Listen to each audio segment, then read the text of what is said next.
Total Pro Sports presents 15 of the biggest racist D-bags in sports history.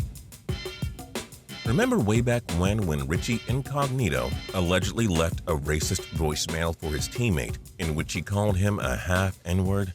That is just a word that should not be in anyone's lexicon. If it is there, if it's possible for you to reach deep down inside your brain and pull out that word when you're angry or upset or something is wrong, period, you may not be a terrible person. Maybe you're just a flawed person. It's not for me to judge. But believe me, I do sometimes. However, being flawed probably doesn't cut it when it comes to describing the character of Richie Incognito. And sadly, that dude is hardly alone in being a huge racist D-bag.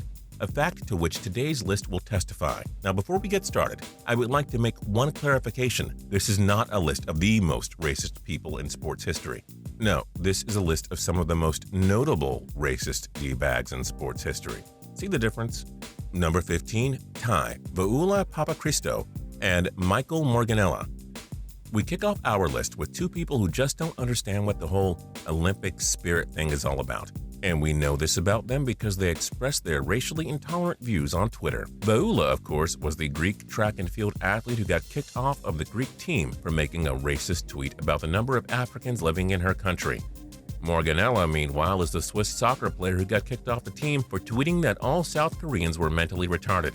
Nice work, guys. Maybe next time wait until the Olympics are over before being racist. Or stop being racist. Number 14, Rob Parker. Rob Parker of the Detroit Free Press is black, as you probably know. Robert Griffin III is black, so surely Parker wouldn't say anything racist about RG3, right? Well, I guess that depends on who you ask. In December of 2012, Parker went on ESPN's First Take and said this about Griffin. Is he a brother or is he a cornball brother? He's not real, okay? He's black. He kind of does the thing, but he's not really down with the cause. He's not one of us. He's kind of black, but he's not really like, the guy you want to hang out with, because he's off to something else. Now, some people say that's not racist, but those people are wrong. Whenever you judge a person based on his race, whether you're saying he's too much or too little of something, that's racist. Number 13, Jason Whitlock. In February of 2012, during the height of the Linsanity, remember that, Fox Sports columnist Jason Whitlock made an indecent tweet insinuating that Jeremy Lin had a small penis because he is Asian. As you can imagine, that drew the ire of Asians and all non-racist everywhere. So Whitlock apologized. Kind of. He said, "I debased a feel-good sports moment. For that, I am truly sorry." So he apologized to sports fans for ruining sports, but not to Asian men for insulting their manhood. Whitlock's reward? He got rehired by ESPN. Number 12, Dan Snyder. I suppose some might say that calling the owner of the Washington Redskins a racist D-bag is controversial, but I'm fine with that. Owning a football franchise whose nickname is a racial slur that an entire race of people find hurtful and then refusing to change that nickname because it's historic is controversial. Some people, of course, say that the call for the Redskins to change their name is just another example of the PC police going too far. Are you one of them? That's okay. I don't want to start a fight with you. I don't think you're a bad person. I just think you're wrong, just like you think I am wrong. And I hope you don't think I'm a bad person, at least not for this. When it comes to Snyder, however, there's a different level of accountability. He is in charge, and he has the power to correct wrongs. The fact that he doesn't is, to me, a disgrace. Number 11, Floyd Mayweather. Floyd Mayweather is a racist? Really? Yup, here's what he had to say about Manny Pacquiao back in 2010. "As soon as we come off vacation, we're going to cook that little yellow chump. We ain't worried about that, so they ain't worried about me fighting the midget. Once I kick the midget expletive, I don't want you all to jump on my D, so you all better get on the bandwagon now. Once I stop the midget, I'll make that mother expletive make me a sushi roll and cook me some rice." As you can see, Mayweather isn't just racist, he's also ignorant. You do realize that Japan, where sushi comes from, and the Philippines are not the same place, right? Of course, given Floyd's propensity for beating women, being a racist might actually be the least of his character flaws. Number 10, Riley Cooper. Apparently, Riley Cooper's teammates forgave him for his racist rant at a Kenny Chesney concert this summer, and that's nice. I believe in redemption, and I hold out hope that Cooper is now or will soon be a better person. I really do. However, you can't unsay the things he said, and that gets him a spot on our list. Number 9, Sergio Garcia. Oh, come on. You didn't forget the whole Sergio Garcia-Tiger Woods thing already, did you? The two were feuding after Garcia accused Woods of intentionally interrupting his swing at the Players' Championships way back in 2013. Then in June, when a reporter asked Garcia if he'd be inviting Tiger out to dinner during the U.S. Open, Sergio dropped a bombshell. "We'll have him round every night. We'll serve fried chicken." Damn. Garcia later apologized for his racially charged reference to an otherwise delicious food, and some people may have forgiven him, but nobody, especially golf fans in Philadelphia, have forgotten. Number 8, Fuzzy Zoeller. Oh, and speaking of racist references to fried chicken when talking about Tiger Woods, let us not forget the inventor of this subgenre of racist douchebaggery. His discourse on Tiger Woods at the '97 Masters was a masterpiece of racial intolerance. Who would have thought a guy named Fuzzy would have so little class?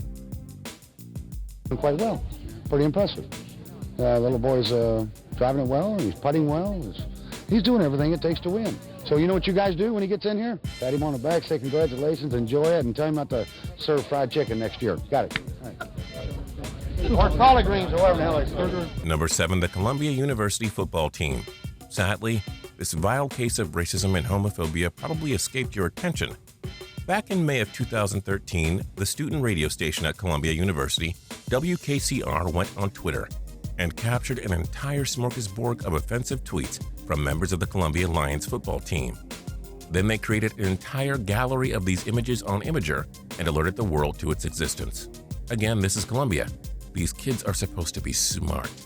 I'm sure you'll be happy to know, however, that Columbia University offered sincere apologies and vowed to address this inexcusable behavior. The problem is that it happened in the first place.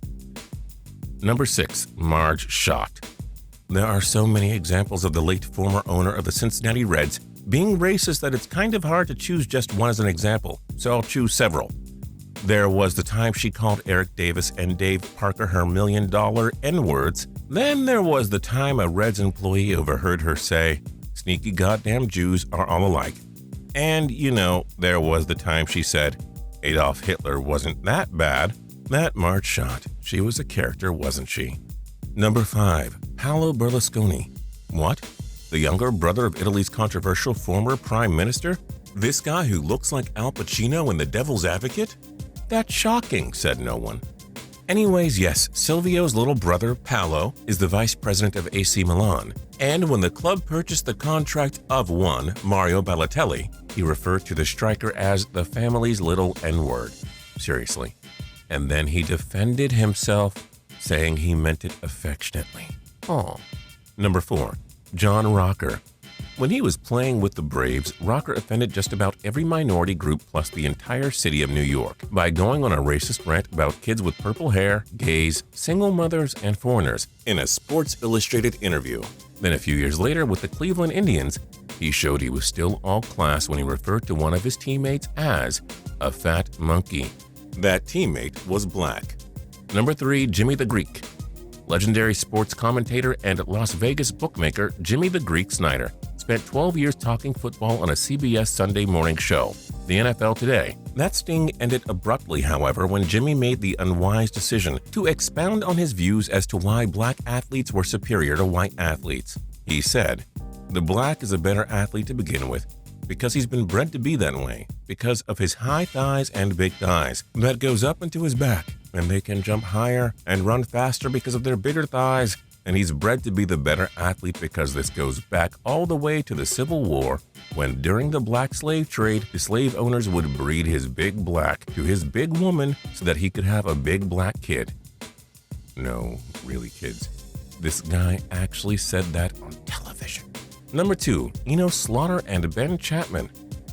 If you saw 42, the film about Jackie Robinson, then you might know Chapman as the D-bag manager of the Philadelphia Phillies in 1947, who shouted all those awful things to Jackie Robinson during his first year in the MLB. But he wasn't the only noteworthy antagonist of Robinson. A majority of the 1947 St. Louis Cardinals actually threatened to boycott the season if the National League let Robinson play for the Dodgers, and that effort was spearheaded by Hall of Famer and hero of the 1946 World Series, Enos Slaughter. Of course, the Cardinals player did not boycott their games, but Slaughter would later spike Robinson while sliding into second base, because he was a racist prick. And number 1, Ron Atkinson. Ron Atkinson is a former English soccer manager who coached Manchester United, Atletico Madrid, and Aston Villa, among other clubs. However, it wasn't as a manager that he ran into trouble. No, it was as an announcer. In 2004, just 6 years after stepping into the broadcast booth, this douchebag's career was effectively ended when he made a ridiculously vile, racist remark when he thought the broadcast was over. Speaking of Chelsea player Marcel Desailly, Atkinson said he is what is known in some school as effing, lazy, N-word. Atkinson obviously apologized and tried to claim his remarks were a terrible aberration from his character. So yes, Atkinson tops our list. And that's it for 15 of the biggest racist D-bags in sports history. But wait, we're not done with you yet.